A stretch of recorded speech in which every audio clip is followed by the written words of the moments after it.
O espaço agora é para falar sobre saúde. A gente vai falar sobre o nosso coração. Roda a vinheta.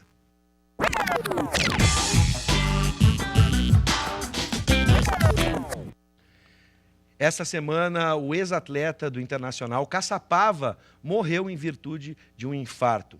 Um problema cardíaco que merece muita atenção. O médico cardiologista André Galvão está conosco para conversar sobre este tema e também nos mostrar como a gente pode prevenir este susto. Boa noite, seja bem-vindo, doutor. Boa noite, Gustavo. Uma satisfação muito grande recebê-lo. Obrigado. Para falar do nosso coração. Lembrando que você pode participar dessa conversa pelo 9588-2374, é o nosso WhatsApp, 9588-2374.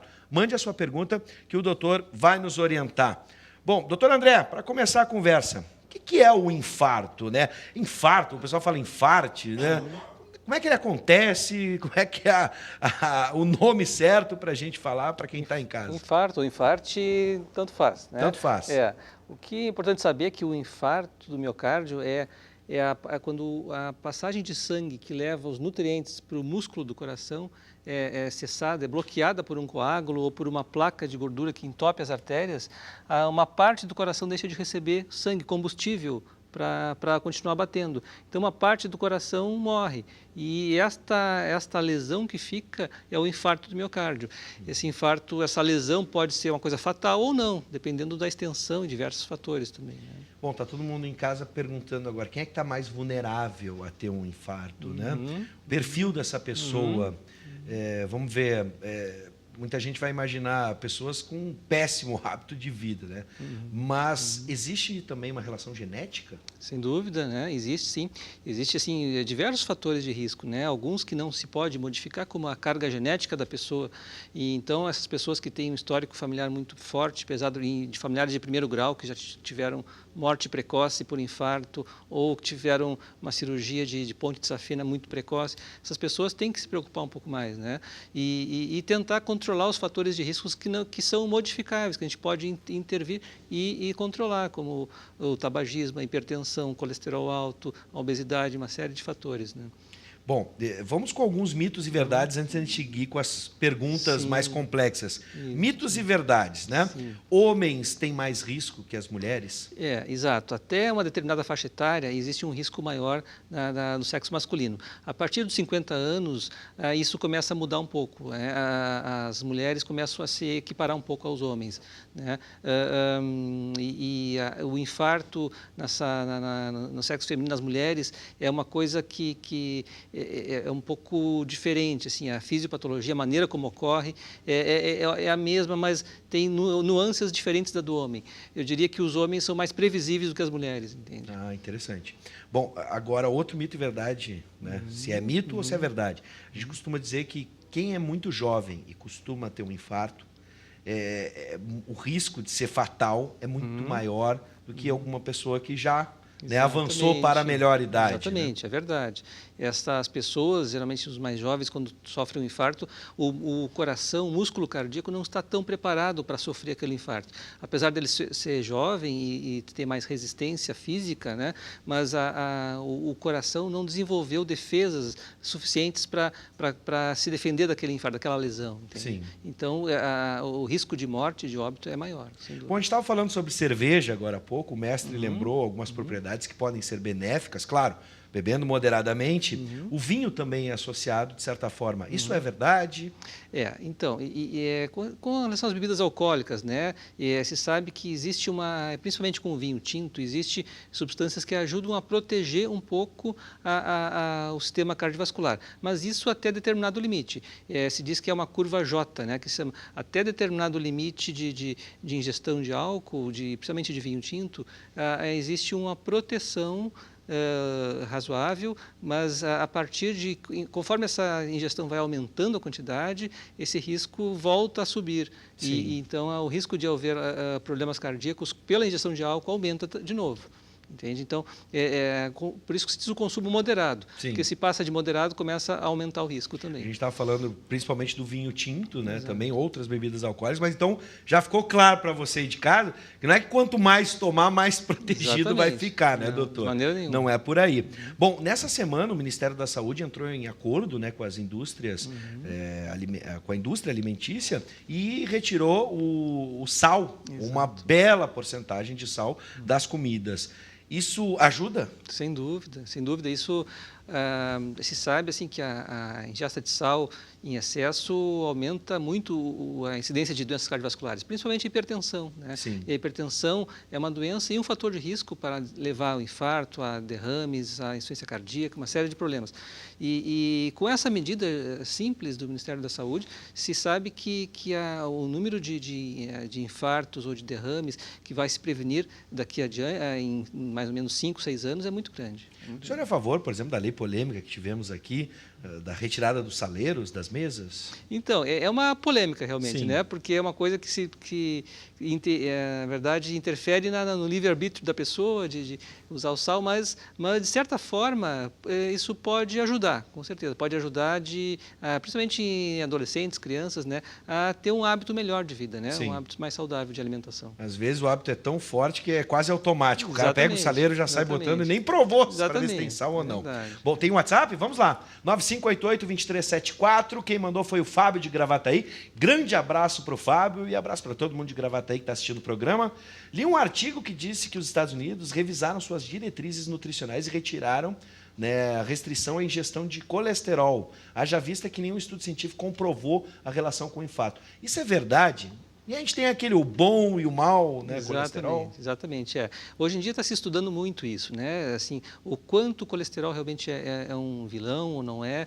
Se sabe que as pessoas que têm colesterol alto no sangue, principalmente o mau colesterol, que é chamado LDL colesterol, tem um risco maior de sofrer infarto ou doenças cardiovasculares. O que não se sabe bem, isso que está se estudando mais, é quais alimentos que realmente elevam esse colesterol e quais que fazem mais mal. Por exemplo, há um tempo atrás se dizia que ingestão de ovo era proibida. Hoje em dia se sabe que não é bem assim, né? Que a ingesta de ovo tem um colesterol que não faz tão mal assim, né? E por outro lado, a carne vermelha também é muito estudada, porque alguns estudos mostram que a ingestão de carne vermelha aumenta o colesterol, mas não é só o colesterol da carne que faz o mal. Tem outras coisas que podem interferir também no desenvolvimento das doenças, entende? Muito bem, tem mais perguntas, professor, por favor. Temos aqui o doutor André. Eu pedalo 150 quilômetros por semana. Isso ajuda a manter meu coração saudável. Ele tem 57 anos, não mandou o nome, nosso telespectador. Queria saber quem é este atleta. Por favor, manda o nome que a gente já passa do nosso telespectador, este verdadeiro atleta olímpico, né? Vamos para as dicas, doutora. Sim. O que a gente pode... Exercício físico. Nem preciso falar que a obesidade é um vilão, né? Exercícios físicos, uma boa dieta, o que ajuda a gente a evitar o infarto? Então, em primeiro lugar, parabéns a esse atleta aí de Novo Hamburgo. Eu acho que ele está realmente assim, se ele faz além do exercício uma consulta médica periódica, ele está de parabéns. Está indo bem. Está indo bem, exatamente. Muito bem. Segundo lugar, sem dúvida, assim, a obesidade, principalmente aquela obesidade que se concentra na barriga, né, a obesidade abdominal que se chama, e sedentarismo são fatores de risco, né? Se tu me perguntar assim, qual é o pior fator de risco ou qual é o vilão, todos eles são importantes. Eu diria que o principal vilão é a desinformação, né? A falta de informação e a falta de cuidados que a pessoa tem consigo mesma. Sim. A falta de fazer consultas preventivas, de se conhecer melhor. Entende? O famoso check-up. Tem que ser feito periodicamente. Exatamente. Quanto tempo a gente deve fazer o check-up?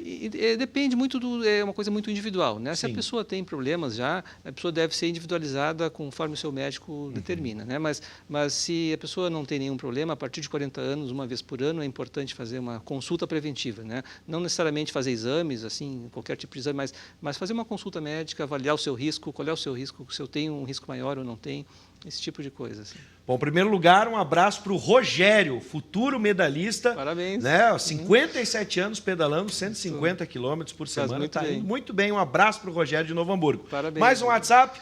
Boa noite, meu pai come limão com sal todo dia. Tem algum problema? Perguntou o Daniel de Gravataí. Olha, Daniel, Não, o problema que eu vejo é no paladar, né? Mas tem gente... Sabe que eu tenho primo também, um primo lá de Erechim, o Daniel, que gosta de limão com sal. Limão com sal. Né? Sem dúvida aí, se ele usar o limão puro, vai ser bem mais saudável. Mais saudável que botar sal. E se botar tequila junto, já fica pior. Aí já começa a complicar um pouco. Começa a complicar, né, doutor? Exatamente. Você pode mandar perguntas pelo 9588-2374. Faça como os nossos telespectadores. Não para de chegar pergunta, doutor. Que bom. Pode botar na tela. Vamos lá para a próxima. Ainda não? Ah, está selecionando. Então, eu vou fazer a pergunta. Né? A gente está vendo aspectos que podem nos ajudar.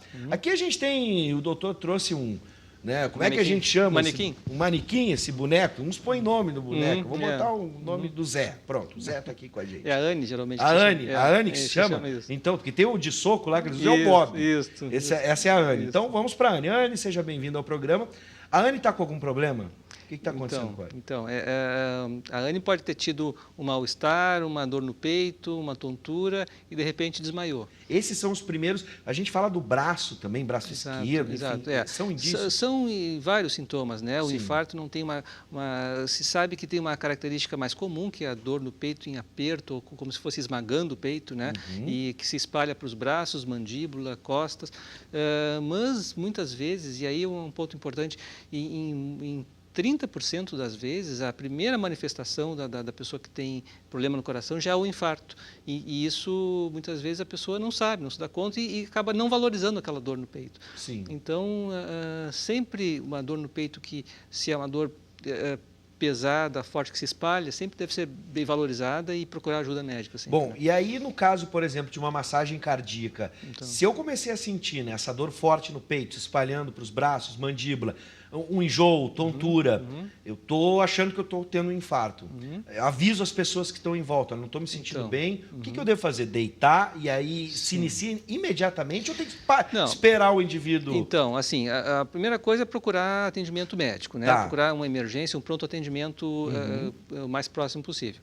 Mas se você desmaia, se você perde os sentidos, aí então é que entra as manobras de ressuscitação, né? Que se chama as manobras básicas, que qualquer pessoa pode fazer. Dá para a gente demonstrar rapidamente? Então, a primeira só para a coisa, gente ter uma ideia aqui. Se a pessoa não está consciente, né? A primeira coisa a fazer é ver se ela está respirando, certo? Chama fulano, Anne, não está respirando. Então, a primeira coisa é chamar ajuda. Chamem uma ambulância, chamem um serviço médico de SAMU, serviço médico de urgência, qualquer serviço. Não está respirando. Qualquer pessoa pode botar 2 dedos no pescoço, logo abaixo da mandíbula, e testar se existe algum pulso, alguma pulsação. Se a pessoa tem dúvida ou se não existir pulso, a pessoa pode iniciar as manobras de massagem cardíaca na hora. Isso consiste em colocar essa parte da mão essa parte mais próxima ao punho. Isso, bem no meio do peito, no osso do peito. Aqui no meio. Isso não é no lado nem no lado esquerdo, é no meio do peito, na 1/3 inferior desse osso, mais próximo aqui dessa pontinha que a gente tem. E começar as massagens cardíacas. Elas devem ser feitas com as 2 mãos, os braços retos, né? E fazer 100 a 120 vezes por minuto, comprimindo o peito 5 centímetros em torno disso, né? Então, assim, né? Opa.